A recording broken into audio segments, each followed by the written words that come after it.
Hi, my name is Shanice, and in today's video, I'm going to show you a mini recap of my backyard desert garden of today and over the past 2 months because there's been so much growth and changes. So let's jump right into it. This is the front of our house from a few weeks ago, and a lot has changed since then. Fast forward, and this is what it looks like right now. This is our pollinator garden that we change every year. We grow the plants all together to keep them cool during the summer months. We still have the tree growing up front. It has gotten so tall. We have a few sunflowers that bloomed, these cute yellow button flowers, more flowers off to the side, a few sunflowers that we are waiting for them to bloom. These yellow button flowers have definitely spread throughout the garden bed. We have some basil down below, a giant tall sunflower, and more wildflowers. So the last video, I thought this was a pink morning glory bush, but it ended up being a white morning glory bush. It's the exact same style, but it blooms white flowers. And I believe these are black-eyed Susans. I am so happy to be growing them in my garden. They look very pretty. And hopefully I could get some seeds for them so I could grow them next season. Here's a side view of the flower patch, and it always reminds me of like a desert jungle kind of theme. A few weeks ago, this is how our sunflower patch looked, but most of them have died back. Our Cape honeysuckle has doubled in size, and the hummingbirds feed off of it pretty often, so it's looking pretty good. When it comes to new growth in my backyard, the most important thing is the mulberry tree. This has grown so much, so I'm very excited, and it provides a lot of shade for us and the animals. I also water the mulberry tree about twice a week just to keep the leaves nice and green. I have a few tomato plants growing here as well. I did not plant this one, it was just here. This one we bought at the store at Lowe's. It's our patio container tomato. It's doing very good. Also have a lot of our sunflowers that have grown a lot over the past 2 months. They look good. They all bloom at different times, but right now this one's bloomed. And then hopefully in a few weeks, the other ones will bloom as well. We even have a few different plants besides the sunflowers. We have a pink morning glory bush and also a white morning glory bush. And our pomegranate tree has a few flowers on it, but I actually don't think this is getting a lot of sun since the tree covers it, so we'll see how well it does. In the front of our house, we have a cucumber plant. This plant is doing so well up here. It has a few spots on the leaves, but nevertheless, we have some flowers growing up here, so it should be producing soon. I'm very excited. On the side of the fence, we have our red Mexican bird of paradise. This plant attracts a lot of butterflies. This is my favorite plant in the whole entire garden. It's heat tolerant and it'll stay bloomed all summer long. If you ever do decide growing a red Mexican bird of paradise in your backyard, just remember that these are fast growers, so you have to trim it back every winter. This is our desert sagebush. A few weeks ago on a rainy day, it blooms cute little purple flowers. Around the corner, we have our powwow swamp lily in full bloom. This bulb flower has been growing here for over 10 years now. This plant requires frequent watering and trimming, but when cared for properly, it blooms beautiful pink flowers. I have a flower that grows in my yard called pink ladies. These plants appear when the weather warms up. Our blue hibiscus has been thriving since we repotted it. This is such a great flower to grow in a desert garden due to the fact that it's heat tolerant and very low maintenance. Side of the fence, we have more plants growing. I find it better to grow up against the cinder block. It does provide the plants with a lot of shade and keeps them cool during the summer months. This plant over here is our pink morning glory bush tree. As you can see, there's not that much leaves on it, but the flowers have bloomed, so it looks really pretty. Behind it, we have our grapevine, and off to the side, we have our mint and flower area. And just to get a closer look, here's my pink morning glory bush tree. It looks kind of cool right now because the flowers are growing on the very top. Alright, there's a lot of bees in this area, but if I hold really still, I probably won't get stung Back here, I just want to show you guys my grapevine. As you can see, it's been attacked by bugs, but it's not totally damaged. It's doing all right so far. And the praying mantises have been using it for shelter. And just take a look at that. That's my wildflower area with my mint plant. And I know a lot of people don't like to grow mint in the ground, but here in the desert, it does not become invasive, so we are able to grow mint in the ground. Mexican purple petunias are in full bloom. These plants are also heat tolerant and drought tolerant. I like to invest in fencing, especially when you have chickens and ducks, because it keeps them out of your garden. But they could also roam around, so that way they're not locked up in the coop. So this is very good to have if you do have chickens and ducks. Over here, I have my rose bush growing in a pot that I got on Valentine's Day. It is blooming for the first time. This is how my plants looked on the side of my greenhouse several weeks ago.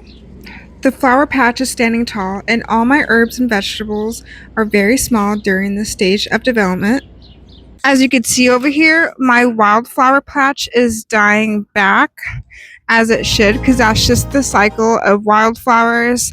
They grow, they bloom, and then they die back, which is okay because we enjoyed it for most of the spring. Over here, we have our raised garden bed. It's a fabric raised garden bed. I have my famous broccoli that's actually bolting. I have a cucumber plant, cilantro, I have lovage, spearmint, thyme, and Italian dandelion growing off to the side. I have pepper plants over here that I grew from seed, one that I bought from the store, and we actually harvested from them a few weeks ago. Going back into time, these are what my vegetables look like. And I didn't think they would make it because I planted them into soil that was too hot. Guys, last year I wasn't able to grow like any vegetable, but this year is different. I gained more skills and I kept trying. These are our tomato plants that we're growing. A lot of them we grew from seed, and they are starting to produce like tiny little red tomatoes. So I'm super excited. It is fun to harvest vegetables. My carrots have also doubled in size, and they are doing so good in these grow bags. In the middle of our yard, we have our tropical plumago tree. This plant produces fragrant flowers that smell so good. This plumago tree grows very tall, so you must replant it almost like every year or so, or you could put it in the ground. We did have a gopher issue last year, so we were kind of afraid to put it in the ground.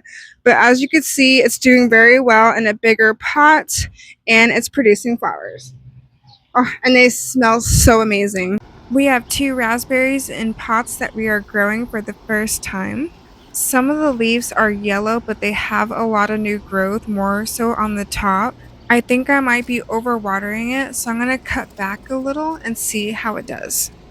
This plant is still young, but it produced so much fruit for us this year. They were all so delicious. I also want to introduce a few new trees that I added into my backyard desert garden. I am so excited.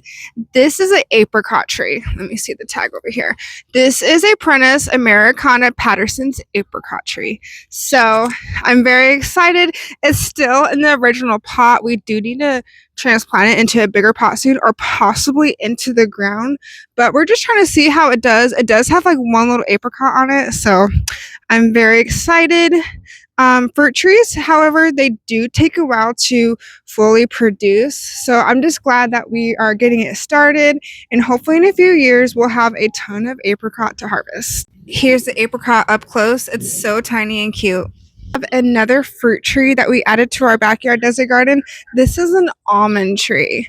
I believe this is about 2 years old.